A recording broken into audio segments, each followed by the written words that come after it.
Ya casi estamos todos. Algunos de ustedes, de los que ya está por aquí, se supone que agotamos el tema el viernes pasado sobre lo que es hepatitis crónicas, refiriéndonos a las que manejamos al final. Se acordarán que les dejé una lista de todas las que hay, pero de las que eventualmente se podrían encontrar sería la CBP que habíamos dicho, ¿no? De la cirrosis biliar primaria, la colestasis biliar primaria, estaba la colangitis esclerosante primaria y lo que me referí como colestasis biliar secundaria, que pueden generar cirrosis, que ese es el principal problema, la generación al final de cirrosis.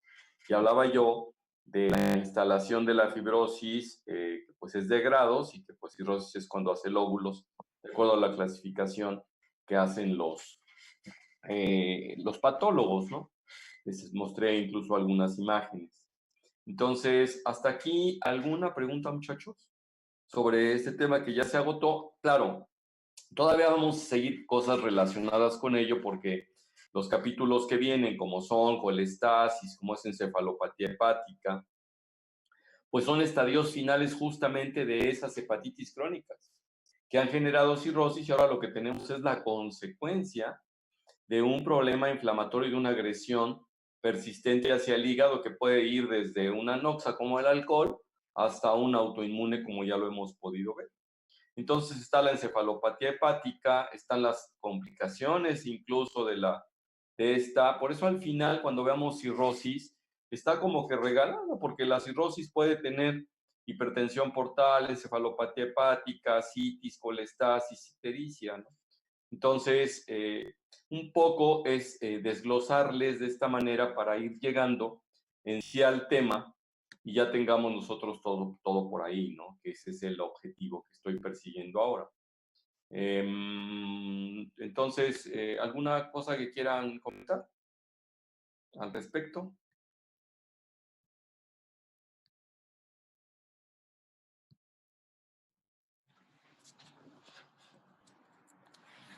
Está duro el San Lunes, ¿no? Estamos servidos, perfecto. Bueno, casualmente vamos a tener un poquito más de tiempo porque analizando mi programa, estaba un curso precongreso y poscongreso ahí en la Asociación Mexicana de Cirugía que no me interesa tomar ninguno. Entonces, en los precongresos que son de madrugadilla y están otros simposios que organizan la industria farmacéutica. Normalmente esos simposios pues, están orientados a hacerle un poco aunque sí los manejan científicamente hablando, pero están un poco orientados a hacerle el anuncio a los que patrocinan eso, ¿no? Entonces, he optado a últimas fechas por centrarme en el Congreso y, digamos, lo importante del Congreso son las conferencias magistrales, que tienen un horario a partir de las 11, entonces no tengo problema por ahí con ustedes y tampoco con los chicos que siguen de quirúrgica. Y están otros simposios, y esos sí neutrales, organizados por la Asociación Mexicana, que muestran las cosas tal cual son. Yo no digo que las otras no, pero siempre hay ese sesgo. Y al final, obviamente, los trabajos libres que todo el que quiere presenta y le admiten su trabajo en el Congreso. A esos yo creo que no voy a tener acceso porque pues tengo que consultar también, ¿no? Bueno, entonces ahora tenemos, de acuerdo a cómo venía nuestro programa, vamos a hablar sobre lo que es el concepto de ictericia y de colestasis, ¿no?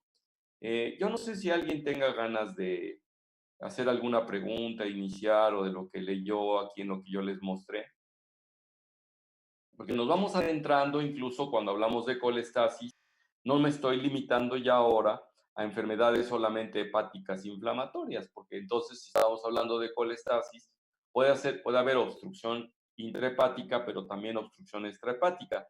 Como quiera, yo ya los he venido a ustedes introduciendo desde que vimos pruebas de funcionamiento de hígado. Entonces, si se fijan, ya vamos ahora sí conformando mejor nuestro conocimiento al respecto. Entonces, en sí la colestasis no es una patología específica, sino que es producto de una enfermedad aquí sí específica, pues viene siendo, por decir así, pues los síntomas que produce y los signos, pues para ustedes, ¿cuál sería el signo característico?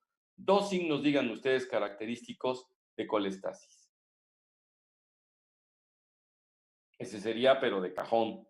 Y esa ictericia a expensas de bilirrubina directa o de indirecta, o de ambas. Es una buena pregunta, ¿no? Directa principalmente, ¿no? Es más de colestasis. Además, aquí les voy a hacer una aclaración y les dije cuando vimos pruebas de funcionamiento de hígado, ¿qué pasa cuando tenemos una colestasis con 12 o 13 de bilirrubina directa? ¿Qué fue lo que les mencioné? Que normalmente se elevaba la indirecta también. Exacto, que un poco, pero muy poco, ¿no? O sea, se eleva 2, 3, hasta 4, no se va a elevar como si fuera una hemólisis. ¿Y eso de qué habla? Les decía yo que probablemente desquicia la situación de glucoronización o de hidrosolubilización de la bilirrubina indirecta, ya se eleve un poco. Entonces, ojo, no siempre hay que estar pensando en ictericias mixtas, como que tiene hemólisis el paciente y aparte tiene colestasis. En el caso de cirrosis, sí solemos ver esos dos aspectos. Hay ocasiones en las que se ven, por ejemplo, ictericias de 5, perdón, de 8 y tienen 5 de directa y 4 y 3 de indirecta o 4 y 4, ¿no? Como que pareciera mucho que es más mixta. Esto es de descompensación de cirrosis, lo podemos ver, cosa que no se ve en el caso de un tumor que está en la parte distal de la vía biliar, que los conocemos como periampulares, a donde se elevan, como habíamos comentado. Entonces, un poco para recordar de los solutos de la bilis, básicamente las sales biliares en forma de colatos, como los quenodesoxicólicos, los desoxicolatos, como el urso desoxicólico, pues lo conforman el 67%, ¿no? Hay quien dice que sí. Ah, que falta que. ¿Quieres pantalla?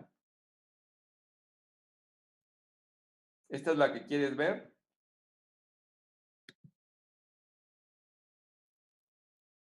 Ya se acostumbraron a mi forma de hacer ponencia, ¿verdad? Ya estaba jugando. Ahí tienen ustedes. Bueno, porque también no hay manera de que lo estén abriendo al mismo tiempo a veces, ¿verdad? Bueno, por cierto, creo que, creo que esta diapositiva ameritaría que le pusiéramos un azul más oscuro. ¿Qué opinan? Bueno, vamos a dejar para otro momento los cambios.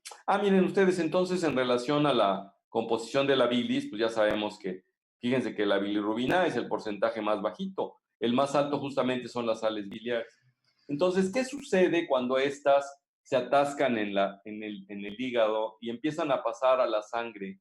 Entonces, algo que no me contestaron y que dejé en el aire, y me dijeron bilirrubina, pero otra cosa muy importante porque yo les preguntaría, bueno, si la mayor cantidad de productos de la bilis está en los colatos, el que se atasquen los colatos, fosfolípidos, proteínas, colesterol y la propia bilirrubina produce otra cosa. ¿Se acuerdan ustedes cuando hablábamos de CBP? ¿Cuál era la indicación para trasplante hepático en la CBP, aunque estuvieran íntegros sus hígados? A ver, ¿quién me dice? Si pusieron atención en la clase el viernes. Que eso no está escrito en nada de lo que les mandé. A veces vale la pena ponerle atención a la clase. Y claro, recordarlo, porque aquí trabajan dos cosas, la atención y la memoria, o que lo hayan apuntado por ahí. ¿Qué pasa con una persona? Ustedes saben, bueno, no saben, pero se los digo. Cuando los pacientes tienen falla hepática, antes era medido por Child-Pugh y en la actualidad es medido por un sistema que se conoce como MELD, M-E-L-D, con D de dedo al final. Podemos decidir a qué paciente se le va a trasplantar. Pero hay unos pacientes que tienen MELD bajo, o sea, en realidad un MELD más alto le va a dar prioridad porque es un factor pronóstico. Mientras más puntaje tiene el MELD, el pronóstico es peor.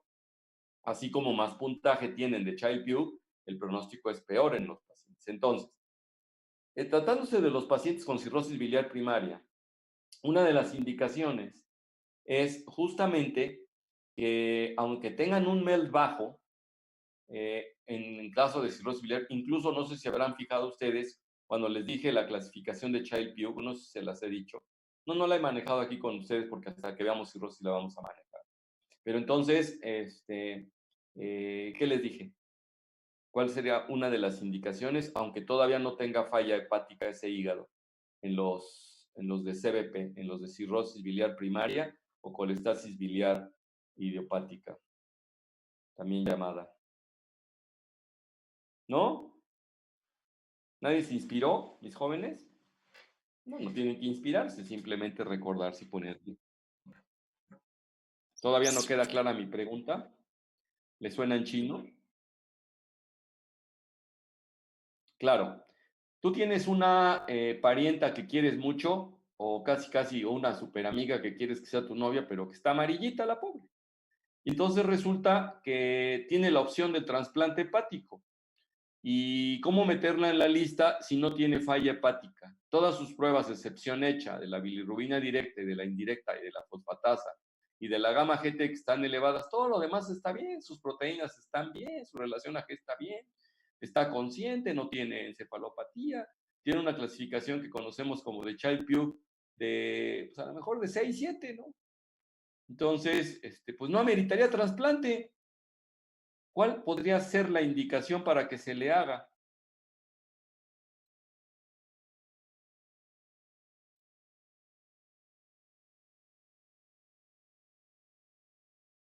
¿No? Doctor, bueno, había mencionado el caso de una chica muy joven que le hicieron trasplante, pero porque no tenía la glucuroniltransferasa. No, en este caso era alfa-1 antitripsina, la que les dije en España, que había llegado de Suiza a trasplantarse, ¿no? Sí, Fue el doctor, sí. caso. No, muchachos, el prurito. Aunque me faltó decirte es que la carcinovia le veías los brazos y las piernas, solía utilizar manga larga y pantalones porque tenía huellas de rascado por todos lados. No usaba pies ni enseñaba el ombligo porque tenía huellas de rascado por todos lados, ¿no? Entonces, pues por ahí andaba el asunto, ¿no? Entonces, ahora yo les preguntaría, entonces, ¿cuáles son las dos características clínicas principales de la colestasis? Ahora sí, tú misma me puedes contestar, a ver, chamaca. Chamaca, Adrián. Es que dije chamaca. ¿Qué dijiste, Adrián, entonces? ¿Qué dijiste? Ya no te quito la idea. Prurito, claro, claro, prurito e ictericia. Bueno, esas son las dos. Entonces, aquí la colestasis es pues cualquier alteración que interfiera desde la síntesis de los componentes de la bilis en el hepatocito, su modificación y pues su excreción en los conductos y ductos biliares, ¿no? Hasta que vaya al tubo digestivo. Entonces, la colestasis se puede dar en cualquiera de los niveles donde esto suceda. Entonces, pues según Hans Popper, desde 1956, decía que era la acumulación en el plasma de sustancias normalmente excretadas en la bilis. Por lo tanto, pues eso es en sí la colestasis, ¿no? Y la conocemos como intrahepática y extrahepática. ¿Y qué opinan ustedes de una colestasis anictérica? Porque la ictericia es clásica, lo acabamos de decir. Pero una anictérica, claro, el signo principal es la ictericia, eso sí es un hecho. Pero curiosamente hay ocasiones en donde el paciente antes de estar ictérico ya tiene comezón y ese es un dato de colestasis. No todos los pacientes con colestasis tienen comezón. ¿Por qué? No lo sé. Se habla de que hay una cierta tendencia a que se precipite en las terminaciones nerviosas o bueno, que el contacto de las terminaciones nerviosas subcutáneas, pues están ictéricos los pacientes, se irriten y entonces ustedes saben que la comezón y las cosquillas son un grado de dolor ínfimo. Sí. Se habrán dado ustedes cuenta que cuando las cosquillas Sí. empezamos a tener una especie como de fatiga nerviosa, de transmisión de sensibilidad agradable, hay que hacer el estímulo más fuerte hasta lastimar. Eso sucede mucho en los niñitos, ¿no? Los niñitos les empiezan a hacer cosquillas en la axila o en el cuello, se empiezan a reír mucho, pero llega un momento donde como que lo toleran más y entonces tiene que hacerse como más enérgico el ejercicio para hacerles cosquillas y los hacen llorar, lejos de que se sigan riendo, porque ya los lastiman al enterrarle los dedos en las costillitas o en el cuello, ¿no? Entonces, no sé si se hayan percatado de ello. Bueno, entonces las colestasis pueden ir desde congénitas, inflamatorias, mecánicas, tóxicas, metabólicas, neoplásicas, porque pues aquí estamos abordando el problema desde una perspectiva de dónde se está atorando la bilis en este caso. En este caso sí sería la bilis o los productos que van a conformar la bilis, ¿no? Y entonces, pues las concentraciones séricas aumentan, ya quedábamos, y también de los productos de excreción que la acompañan, que es la fosfatasa alcalina y la gamma-glutamil transpeptidasa o transferasa, que se conoce, ¿no? Entonces, bueno, a veces eso hace que ya el hecho de que hay una colestasis severa que pues no es deseable en el hígado empieza a provocar inflamación y necrosis en los hepatocitos y entonces tenemos elevación de las aminotransferasas. Entonces yo les preguntaría a ustedes, oigan, la presencia de aminotransferasas elevadas es un dato de colestasis.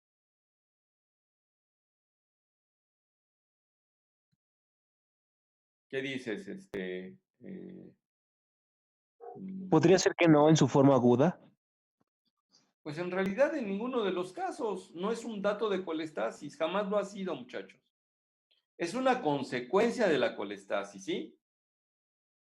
Porque, ¿qué significa la elevación de las aminotransferasas? Necrosis, Daño simplemente. hepático. La muerte celular. Exacto, eso es lo que deben tener en mente siempre. Ahora, se observa en caso de colestasis, sí, es una consecuencia que tiene, y ahora díganme, la consecuencia de ambas cosas al final, ¿cuál sería? ¿En qué termina una persona con colestasis biliar primaria o secundaria al cabo de los años? Cirrosis. Claro, claro. Entonces, ¿la cirrosis es un dato de colestasis? Pues no. Incluso hay pacientes que prácticamente nunca tuvieron hiperbilirrubinemia, como serían las hepatitis crónicas. Ya se están dando cuenta cómo vamos a llegar a cirrosis con todos estos conocimientos que estamos estructurando. Porque lo de menos es que yo les hubiera dado cirrosis desde el principio y decirles, puede cursar con colestasis o no, bla, bla, bla. Créanme que no lo van a captar de esta manera. Entonces, de esta manera estamos construyendo un edificio de conocimiento rumbo a la hepatología, ¿no? Y a este tipo de enfermedades. Bien, entonces miren ustedes cómo aquí hay una diferencia. Hasta arriba en la diapo que tengo puesta, ya vieron que dice colestasis hepatocelular y colestasis colangiocelular.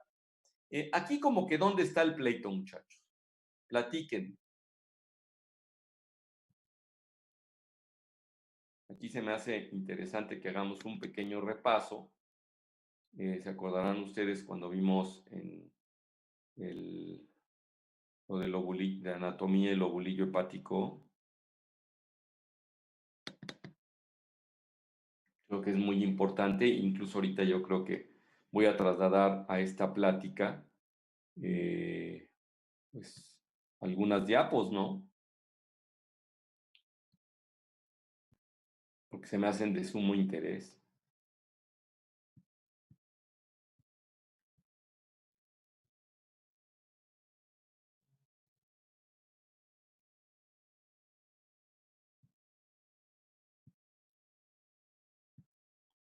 Ahorita mismo lo hacemos, porque me parece muy saludable.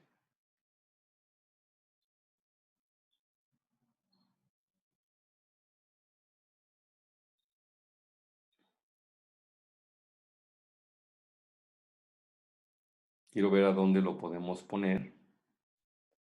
Una que esté buena. Yo creo que esta está buena. Se me hace que esta. Sin quererla se está prestando su curso para que mejoremos algunos aspectos de mis pláticas. Claro, esto ya no les tocó a ustedes, tendría bueno, pueden agregarla porque tienen ambas. Entonces ahí se puede ver perfectamente bien cómo lo podrían hacer. Y les voy a poner por aquí otra más, que me parece buena también.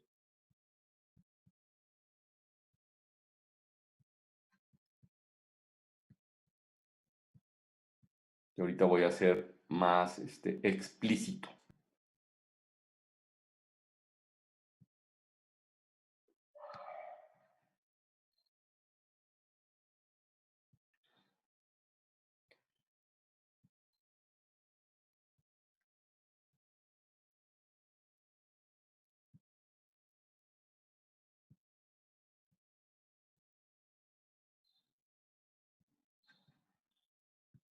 Ya tenemos otra vez la pantalla, ¿verdad?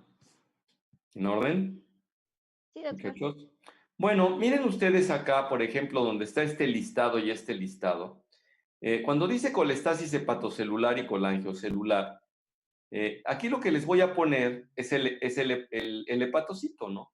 Entonces, la colestasis hepatocelular está acá dentro y la colangiocelular está acá, a donde va a excretar ya la bilis, y si lo viésemos tridimensional, la colestasis hepatocelular está acá y la colangiocelular está en los aspectos, en los tubitos verdes, ¿no? Y ya si nos vamos a una cosa mucho más gruesa, que sería colangiocelular, porque pues ya sería extrahepático, pues depende dónde se atore la bilis, que puede ser desde acá, desde donde confluyen los hepáticos derecho y izquierdo. Me voy a adelantar a decirles aquí, existe una tumoración que se conoce como tumor de Klatskin, que es una variedad de colangiocarcinoma. Se puede tapar en toda esta ruta.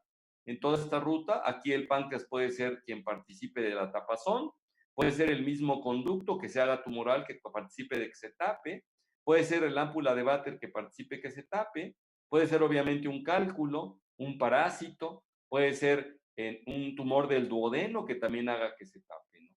Entonces, todo esto, ¿qué sería? ¿Hepatocelular o colangiocelular? Colangiocelular. Colangiocelular, exactamente. Entonces, ahora sí, este es un recuerdito pequeño de morfológico para que no se les olvide.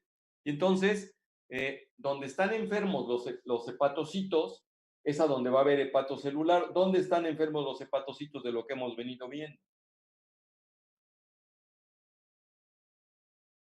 Pues en las hepatitis virales. La esteatohepatitis alcohólica y no alcohólica también, las drogas en la hepatitis tóxica. Esto de la nutrición parenteral, también se observa que los pacientes sometidos a nutrición parenteral pueden producir colestasis y se considera hepatocelular. La sepsis y la endotoxemia, hay unos pacientes que tienen sepsis por cualquier motivo y empiezan a estar amarillos, entonces es una forma a lo mejor de hepatitis tóxica, por decir así, en este caso por sepsis, ¿no? Yo no sé si sea por citocinas principalmente o por la bacteria propiamente dicha, pero la verdad es que cuando las bacterias o virus le dan en la torre a nuestras células liberan sustancias, sobre todo citocinas que pueden ser deleterias para nosotros. Es una de las cosas que actualmente está sucediendo con COVID. Bien, entonces pues habla de desórdenes genéticos, de neoplasias malignas, de enfermedades infiltrativas, de síndromes paraneoplásicos. Esas infiltrativas se habla, por ejemplo, de Gaucher, de Niemann-Pick, también de enfermedades, por ejemplo, una infiltrativa podría ser una leucemia en un momento dado, un linfoma. Síndromes paraneoplásicos, eso de las malformaciones congénitas, en ocasiones, pues se nace sin vías biliares. Entonces, estrictamente hablando, a lo mejor sería colagio celular, pero no hay vías biliares para donde lo eche el hepatocito, por eso le llaman hepatocelular, y pues algunas otras que vean. Y por supuesto, la cirrosis juega. Ciertamente la cirrosis también juega aquí. Entonces, de este otro lado, por ejemplo, está la cirrosis biliar primaria, el paciente se hace cirrótico, pues porque justamente son los colangiolos los que se echan a perder, se acordarán ustedes. Está la colangitis esclerosante primaria, está lo que se conoce como síndrome de overlap, ¿se acuerdan ustedes? Que ya habíamos visto el síndrome de sobreposición entre colestasis extrahepatocelular o autoinmune que se pueden confundir. La colangitis por IgG4, hay una cosa que se llama como ductopenia idiopática del adulto, también se conoce como síndrome de Alagil, malformaciones congénitas que ya les había yo dicho, fibrosis quísticas, drogas, enfermedad de injerto contra huésped y colangitis. Esto de enfermedad de injerto contra huésped, en ocasiones el injerto rechaza al huésped que tiene, ¿eh? No solamente el huésped rechaza el injerto, hay veces que también se invierte el asunto. Y entonces empiezan a formar antígenos anticuerpo que dañan otras zonas, por ejemplo el riñón, el intestino, incluso hay unas lesiones características, tiene una característica muy típica desde el punto de vista endoscópico, cuando tienen rechazo los pacientes, sea de riñón, sea de hígado, a nivel del intestino. La colangitis esclerosante secundaria, les había yo dicho, es cuando se tapa la vía biliar en forma distal, ¿no? Entonces, bueno, eso es lo que tendríamos en cuanto a etiología de lo que es la colangitis. Doctor, Venga, ¿por qué, por qué las drogas también, bueno, están en esta clasificación? acá. No, en la de colangiocelular. Porque Está, también dañan los colangiolos. No nada más dañan las células, sino también los colangiolos. Son dos sitios que dañan las drogas. No, y no forzosamente todas las drogas, ¿no? Por ejemplo, la marihuana no está, si vamos a ubicar ese tipo de drogas, ¿no? Porque también los medicamentos, en términos generales, se conoce como droga. O sea, un paracetamol, pues es una droga también, o sea, en cierta forma. Ahora, tampoco hice al extremo desde mi perspectiva que el azúcar también es una droga, porque si no, miren a los niños, se ponen locos cuando les dan azúcar, ¿no? Y por eso es droga, ¿no? Se ponen muy hiperkinéticos. Si les aumenta la cantidad de energía, yo no creo que en el sistema nervioso central genere alucinaciones en los chavitos, ¿no? Entonces está cañón. Bueno, acá tienen ustedes, por ejemplo, una clasificación clínica ya de colestasis intrahepática, como que sería la crónica del adulto, pediátrica, pueden tener curso agudo, subagudo, y pues hay algunas que son muy específicas. Es una clasificación por ahí que me encontré, no me gusta mucho, pero estaba ahí y se las voy a poner. Colestasis extrahepática, litiasis, parásitos, biliar benigna, neoplásica biliar inflamatoria. Esta biliar inflamatoria es la única que me faltó mencionarles a ustedes, pero sí se las mencioné ya ahorita cuando les señalé a ustedes la diapositiva donde estaba el páncreas ahí dibujado y las vías biliares. Entonces, de las crónicas del adulto está la cirrosis biliar primaria y la colangitis esclerosante. De la pediátrica está la atresia de vía biliar, lo que les decía yo de déficit de alfa-1 antitripsina. Y estas tres enfermedades, como es la colestasis familiar progresiva, Caroli, y la displasia arteriopática, se ven muy poco frecuentes. Lo más frecuente de esto es la atresia de vías biliares. Incluso esta es la causa principal, la etiología principal de trasplante de vivo relacionado. Y aquí en México, en el Hospital Infantil, en el Federico Gómez, se tiene buena experiencia con eso. De los que tienen cursos subagudos son por medicamentos, y hay una que se conoce como benigna recurrente. Estas, incluso también por ahí están los síndromes de Gilbert y demás, pero por ejemplo, eso es una ictericia y no la están ubicando por ahí. Entonces, las colestasis de curso agudo o subagudo, están todas las enfermedades virales, incluso aquí hasta les estoy mencionando otros virus, como el de Epstein-Barr, como el citomegalovirus, y aquí faltaría el G. Y una vez lo vamos a poner. Porque se comporta parecido, la verdad. Y como es, bueno, un nuevo hallazgo ahí, más o menos. Todavía no se habla mucho, pero ahí está. Asociadas, por ejemplo, a sepsis que habíamos dicho. Hay una del embarazo. Hay ocasiones en las que las mujeres, sobre todo cuando ya van rumbo al tercer trimestre del embarazo, hacen colestasis y no se sabe cuál es la causa. Y es lo que se conoce como colestasis del embarazo. A estas pacientes los buenos que se les puede hacer, imagínense una paciente ictérica que tiene cálculos, embarazada, chispas, no sabe si es la viabilidad. Afortunadamente ahora tenemos la colangioresonancia, que no interfiere ahí con el chavito ni nada. y podemos ver la vía biliar de la mujer, ¿no? Pero pues antes no se podía. La hepatitis alcohólica ya la habíamos visto. La colelitiasis, pues ya sabemos que está. Esto del síndrome de Mirizzi, lo vamos a ver adelante, pero hagan ustedes de cuenta que la vesícula, bueno, acá lo pueden ver ustedes en la imagen que les puse, acá. Vamos a suponer que esta vesícula la están poniendo muy separada del colédoco. En realidad está desproporcionada aquí, pero suponiendo que estuviera más pegada acá, en lugar de que estuviera colgada hasta acá, estuviera colgada acá. Cuando se hace un cálculo grandote en la vesícula, a veces se empieza a inflamar y a comprimir el colédoco en esta zona. Incluso en ocasiones llega a horadar el colédoco y hacerse una fístula, o sea, una comunicación anormal entre la vesícula y el colédoco. Si este se ensancha lo suficiente, puede llegar ahí, realmente nunca se ensancha como para que pase un cálculo demasiado grande. Lo que llega a suceder, ¿se acuerdan ustedes cuando vimos aquí oclusión intestinal, que hablábamos de obstrucción por lito, o que la mal llamado hilo biliar? Ahí lo que pasa es que lo que se horada es el duodeno. Y entonces el cálculo pasa para acá y aquí sí puede pasar un cálculo. Pues la contraparte del Mirizzi sería eso, a donde aquí sí cabe el cálculo, pero acá no. Y como hay proceso inflamatorio, el paciente se pone amarillo y por eso se le conoce como síndrome de Mirizzi.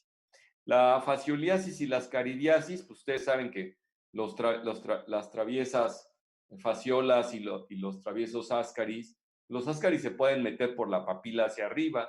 Normalmente no acostumbran mucho a hacer una fase del arma migrans que vaya hacia el hígado. No, ustedes saben que va al pulmón. Está el síndrome de Loeffler, a donde nos tragamos las larvitas chiquititas y después ya se hacen adultas en el intestino, de acuerdo al ciclo de los parásitos, ¿no? De la patología biliar benigna, entre comillas, cuando produce estenosis, está la quirúrgica, la traumática y la isquémica, y entonces no es tan benigna como dice acá. Créanme que genera mucho problema cuando se tiene una iatrogenia en la vía biliar. Está la patología biliar neoplásica, ya lo habíamos mencionado. Estos se conocen excepto el colangiocarcinoma proximal, si es distal, todos estos se conocen como estos tres, como cáncer periampular. Aquí faltaría el del duodeno. No, aquí está el del duodeno. El de la vesícula ya no queda dentro de los periampulares, ni tampoco el tumor de Klatskin. ¿Dónde les dije que era el tumor de Klatskin, muchachos? Entre la unión, ¿no?, del conducto En hepático la derecho y el izquierdo. confluencia de los hepáticos hacia el hepático común, ¿sale? Es hepático común, acá ya se llama colédoco, cístico, para que no se les olvide. Bueno. Bien, entonces está obviamente la patología biliar inflamatoria como la colangitis esclerosante primaria que ya habíamos mencionado. Y pues la clínica es variable porque dependerá de la cantidad. Se habla que, ahí tienen ustedes, sí no podrán negar que tiene ictericia, ¿verdad? Entonces, aquí una de las broncas es que la colestasis a veces es un aspecto extra de más que tiene el paciente. Entonces, por ejemplo, un paciente cirrótico puede tener datos de hipertensión portal, de colestasis y de encefalopatía y hemorragíparo. Son 4 que da al traste el hígado con ello. Por ejemplo, en este caso puede ser metabólico y también puede ser por compresión. Pues la cirrosis deforma todo, entonces pues va alterando tanto la dinámica del hepatocito para eliminarlo, en el sentido ya de su función directa, que pues tiende a regenerarse, pero cuando se asfixia pues llega un momento donde ya no la hace. Entonces, aquí pueden ustedes ver que dice alteraciones sintomáticas de laboratorio, ictericia, dolor abdominal, en el cuadrante superior derecho, baja ponderal, coluria intermitente, acolia. Una cosa importante que les quiero decir, y eso sí ya lo vimos en la dinámica, los pacientes que tienen elevación de la bilirrubina indirecta no hacen coluria ni acolia, solamente hacen ictericia. Y los que tienen elevación de la bilirrubina directa sí hacen coluria y acolia. Entonces puede o no haber fiebre, y algo que es muy constante es el prurito. Náusea y vómito en ocasiones sí también los encontramos. Entonces, pues eso es lo que tenemos. Aquí en este cuadro que está medio complejón, Ahorita lo agrando para que ocupe la pantalla completa. Se vea un poco mejor. Ahí tienen ustedes, entonces, de los ejemplos que pueden provocar, por ejemplo, lesión directa de los hepatocitos. Y acá tienen ustedes un listado en sí cuál es fíjense, es un cuadro clínico patológico, dice ahí, ¿no? Entonces, cuando se habla de cuadro clínico patológico, y lo pueden desencadenar todos estos elementos. Por cierto, en ocasiones, cuando tenemos pacientes con hepatitis aguda, uno de los principales síntomas son mioartralgias y cefalea y fiebre. Entonces, como se sabe que el paracetamol potencialmente puede ser hepatotóxico, muchas personas lo contraindican. Pero la verdad es que tomarse una dosis, a pesar de que el paciente tenga hepatitis aguda, no hay reportes de que haga falla hepática por el uso de una o dos o tres tabletas de paracetamol, la verdad. Sin embargo, si no quieren tener ese aspecto, bueno, pues utilicen ibuprofeno, ¿no? Y eventualmente hasta aspirina. Entonces acá tienen varios medicamentos que pueden provocar eso en diferentes sitios. Entonces ahí tienen ustedes. Bueno, una de las causas de esteatosis, de esteatohepatitis, pues es el alcohol, y aquí no lo pusieron. Se los paso al costo, ¿no? La causa más frecuente de esteatohepatitis en el hígado, pues es el alcohol. Y pues claro, los que no toman, pues vendría la no alcohólica, ¿no? ¿Cuándo se afecta el colangiocito? Y entonces aquí tienen ustedes la célula endotelial directamente, y aquí tienen la célula estrellada, que se conoce también como de Ito. Pues aquí tienen estelar, que le llaman. Estos medicamentos pueden provocar esto. Hasta la vitamina A está reportada, miren ustedes, ¿no? Por eso se me había olvidado. Bien, entonces hay otros, por ejemplo, que si dan mucho, pueden provocar esto, y aquí está el paracetamol, que es con sobredosis, ¿no? Entonces producen necrosis de hepatocitos directa, ¿no? Entonces muchos de estos aquí, pues, si no es fármaco, podríamos poner la manita falodes, ¿no? Entonces, por ejemplo, la cocaína no altera directamente el hígado, sino que produce vasoconstricción severa y puede producir necrosis isquémica. Por eso también se infartan los que le pegan demasiado duro a la cocaína y que ya tienen dosis demasiado altas. Yo creo que hasta acá voy a dejar la colestasis, porque también me dirán, bueno, ¿y cuál es el tratamiento, doctor? A ver, ¿cuál es el tratamiento para una colestasis por cirrosis biliar primaria, muchachos? Bueno, así ya me siento con el derecho de preguntárselo. A ver, una de las mariferes que tenemos en el grupo, de las tres que hay, ¿quién se anima? Hablando de mariferes, voy a pasar lista. Hoy estamos a 19.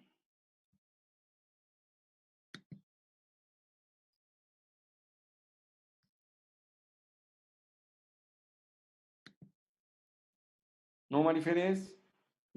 Chamacas.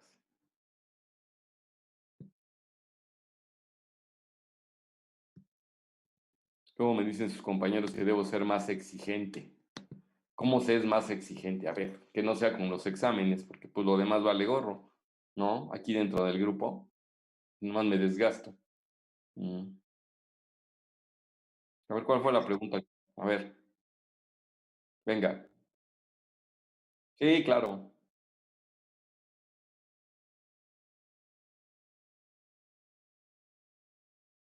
No funciona muy bien.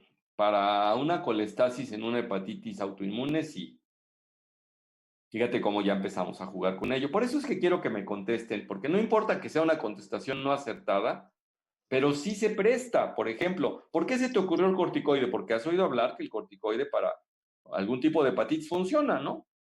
Entonces, ok, si pacientes sí, dime.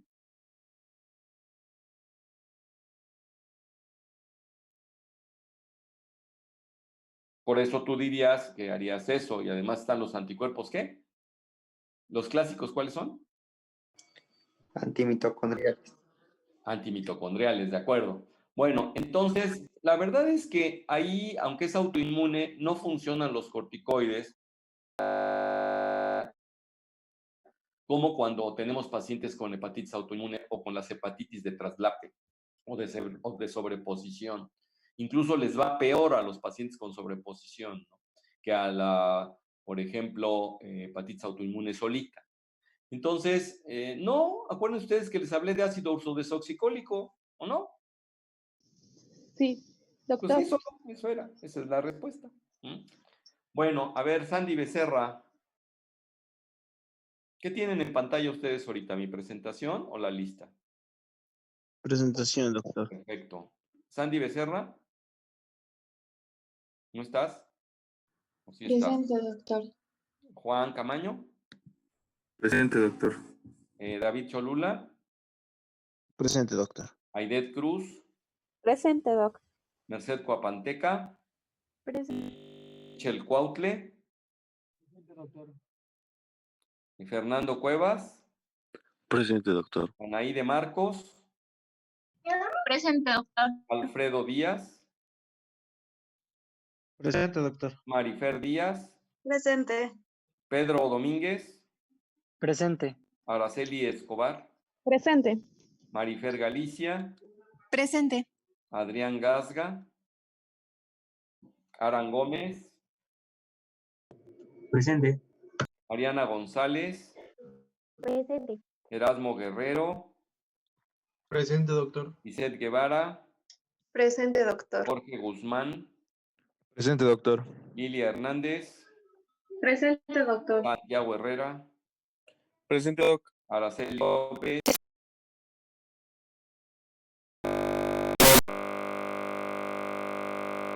Martínez, Presente, Monse doctor. Mauricio, Presente, doctor. Alma Navarrete, Presente, doctor. Itzel Pani, Presente, doctor. Yesenia Parcero, Presente.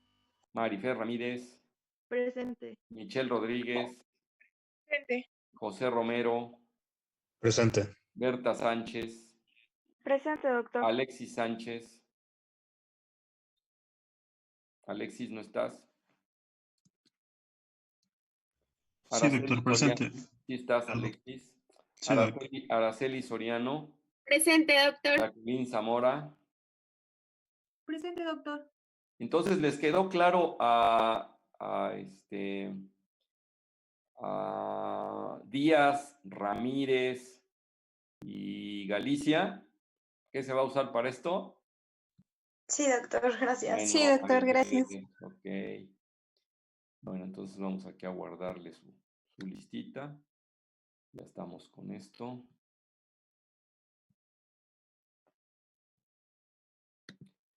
Bueno, hasta acá, ¿alguna pregunta que tengan ustedes, muchachos, sobre colestasis? Ya agotamos esto y nos vamos a pasar a ictericia. Esto de la ictericia es un tema bien interesante. Porque hay varios tipos de ictericia y entonces aquí sí ya viene una bronca al respecto, porque la ictericia, porque ¿dónde va a ser? ¿No? Antes de que llegue al hepatocito, ya llegando al hepatocito hay broncas internas en la fábrica celular, hay broncas para excretarlo, como sería, por ejemplo, los casos que estamos viendo, ya se conjugó, ya todo, ya nada más es cosa de pasarla a los colangiolos. La bronca está en los colangiolos, entonces no vamos a tener ninguna manera de demostrar por imagen que la bronca está en los colangiolos hasta el momento, cuando menos. Sin embargo, hay imágenes bioquímicas que nos van a permitir verlo. Por ejemplo, ¿recuerdan ustedes qué es lo que les dije con respecto? Díganme una imagen clásica. A ver, me voy a pasar otra vez a preguntar. Ahora, ya quité la lista, chihuahua. Déjenme ver. Con permiso, jóvenes. Nos vamos a tener que regresar a la lista de ustedes porque se me hace que voy a tener una lista afuera para irlos calificando poco a poco, a ver cómo contestan.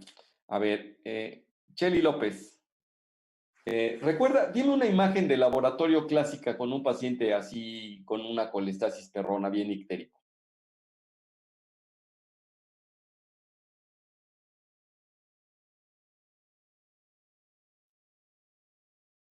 Ahí estás, Araceli, ¿no? Sí, doctor. A ver, pásame, dime tú, ¿cómo tendrías la bilirrubina directa? ¿Estaría elevada? Dime una cantidad. Pues podría ser como mayor a 6 a 8. O sea, está bien, y 6 a 8. ¿Cómo encontrarías la indirecta? Podría estar normal Podría estar normal, pero no se les olvide que luego cuando se atasca, se eleva un poco la indirecta. Entonces, si tú me dijeras ahorita 2, pues te la doy por buena. Si me dices que está normal, también te la doy por buena. ¿Sí? ¿Cómo estaría la fosfatasa alcalina? Dime una cantidad.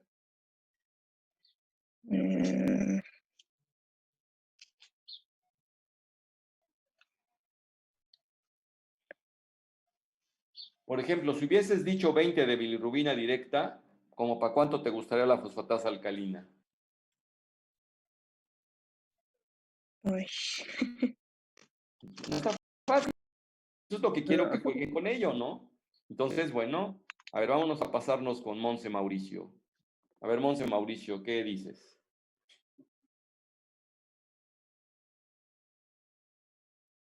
¿Cómo te gustaría la fosfatasa alcalina con 20 de bilirrubina directa? Pues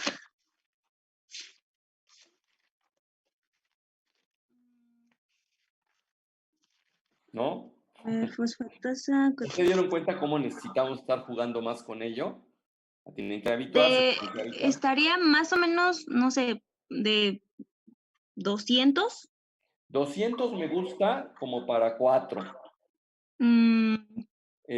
Su compañera nos dijo 6 a 8. Y yo les dije 20. Como de Con 1000. 20, si ustedes me dicen 600, estaría yo satisfecho. Con 6 a 8, a lo mejor si me dices 300, ¿ya se dieron cuenta cuál es la correlación? Esto les está permitiendo ver. Ahora, ¿cómo verías la gamma GT?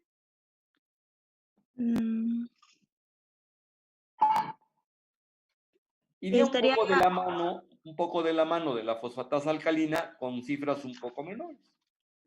Les estoy hablando de colestasis pura, ¿de acuerdo? Ahora, les voy a cambiar la jugada. A ver, Michelle Rodríguez. Michelle, dime tú cómo se te ocurre que encontrarías el tiempo de protrombina en este paciente, en el que está proponiendo tu compañera con 6,8 de bilirrubina, con a lo mejor indirecta normal, directa 6 a 8, fosfatasa alcalina de 300, gamma GT de 250. ¿Cómo te gustaría encontrar, cómo crees que estaría el tiempo de protrombina? ¿Estaría alargado? ¿Por qué?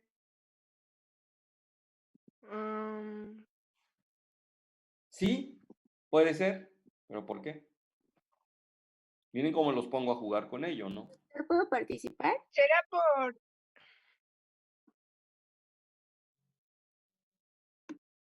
Vamos a dejar a Michelle que piense tantito. ¿Está bien? ¿Será por el aumento de la bilirrubina? Claro, al aumentar la bilirrubina, más bien, a ver, alguien quería participar. ¿Quién quería participar? Porque no alcanza. Araceli Soriano. Araceli, a ver, dime, Araceli. Se supone que como hay un proceso de colestasis, o sea, de obstrucción, pues como tal no se estaría sintetizando la protombina, ¿no? Porque habíamos quedado que se necesitaban de 3 elementos para que esto sucediera. Entonces, en el caso de que pues esté la obstrucción, pues tendríamos pues ya el tiempo de protombina un poco prolongado, pero sería muy poco porque igual todavía no es una cantidad de bilirrubina directa muy elevada, sería como en un 70%, 80%. Así podría ser, me parece muy bien tu concepto. ¿Sí lo entiendes, Michelle? Lo que dijo Araceli. Sí, doctor. Ok, entonces ahí tenemos que podría estar prolongado. Y tú misma, Araceli, que me contestaste ya esto, ¿cómo encontrarías las transaminasas? Pues podrían estar un poco elevadas, solo un poco. O sea, exacto. Justamente con lo que acabo yo de decir del tema, pues ya tenemos eso, ¿no? Entonces, bueno, ahí tienen ustedes un elemento de comprensión, pues para lo que seguiría con nosotros, ahorita que estamos manejando. ¿Siguen con pantalla o se fue? Sí, sí la vemos. ¿Sí la ven todavía? Bueno, ¿ya vieron ustedes esta imagen? Sí, doctor. La ven, vamos a ponerla en grande. Son imágenes que se publicaron en el Netter ya añísimos, pero que se me hacen fenomenalmente buenas. Observen ustedes cómo se está observando el metabolismo de la bilirrubina en imagen, ¿no? Y entonces tenemos un eritrocito que se va a destruir ahí en lo que antes se conocía. ¿Cómo se conoce ahora el retículo endotelio, muchachos? Fagocítico mononuclear, ¿no? Exactamente. Entonces, el sistema fagocítico mononuclear es el que va a hacer el trabajo. Ahí se van a destruir tanto plaquetas como leucocitos como eritrocitos. Entonces, ¿qué va a suceder? Pues que se va a eliminar la bilirrubina, que es la indirecta. En amarillo nos pone el autor la bilirrubina indirecta, y entonces la mayor parte va a pasar al hepatocito y una parte va a seguir en sangre y se va a poder medir. Incluso ahí tienen ustedes que es la bilirrubina indirecta que normalmente medimos nosotros, ¿no? Todo esto es sangre, ¿eh? Es sangre, por decir, es vena porta, incluso por allá va. Y tenemos aquí dentro de la célula, se va a conjugar y se va a convertir en bilirrubina directa, y entonces va a pasar a los canalículos, que serían estos, que aquí no los pusieron en verde y me pareció muy bien, porque están poniendo en verde la bilirrubina ya directa. De esa manera nosotros, hay otras fuentes que pueden hacer que se produzca, pero principalmente aquí lo que nos están mostrando son los grandes conductos, ya a lo mejor los conductos más gruesos, hasta llegar a la ámpula de Vater, a donde se va a vaciar en el intestino. Y en el intestino, lo que habíamos comentado, se va a estar oxidando, se va a mezclar con la vitamina K, se va a mezclar se conjugarán las bacterias de esta manera y se producirá el tiempo de protromina de forma adecuada. Y entonces esto es lo que tiñe las heces. La presencia de la bilis tiñe las heces. Y obviamente el paciente va a orinar normal, pero dentro del metabolismo que se tiene, se reabsorbe algo de bilirrubina y es lo que se conoce como urobilinógeno. Este urobilinógeno vuelve a pasar al hígado de esta manera, que es la otra fuente que les mencionaba yo, forma parte otra vez de la bilis, pero una parte del urobilinógeno va a ser orinado, de hecho. Entonces, si nosotros tenemos colestasis acá, el urobilinógeno va a aumentar. Si tenemos un problema de síntesis, pues también puede ser que aumente un poco. Entonces, aquí hay una medición en un general de orina, aquí hay una medición, entre comillas, los pacientes que tienen obstrucción en cualquiera de estas líneas donde está verde, va a hacer que la evacuación sea blanca, y entonces va a aumentar acá, y entonces, esto verde se va a quedar medio atascado acá, va a regresar, va a refluir, y entonces nosotros vamos a tener coluria. Con esto voy a dejar por terminada la clase de hoy. Mañana, que en teoría no teníamos ya nada, que qué bueno que sí lo tenemos, vamos a seguir analizando las diferentes ictericias que hay para ir aprendiendo de esto. ¿Alguna pregunta que tengan, muchachos? No, doctor. Sale, mañana nos vemos, jóvenes. Hasta luego, doctor. Gracias, doctor. Hasta mañana. Doctor, hasta luego.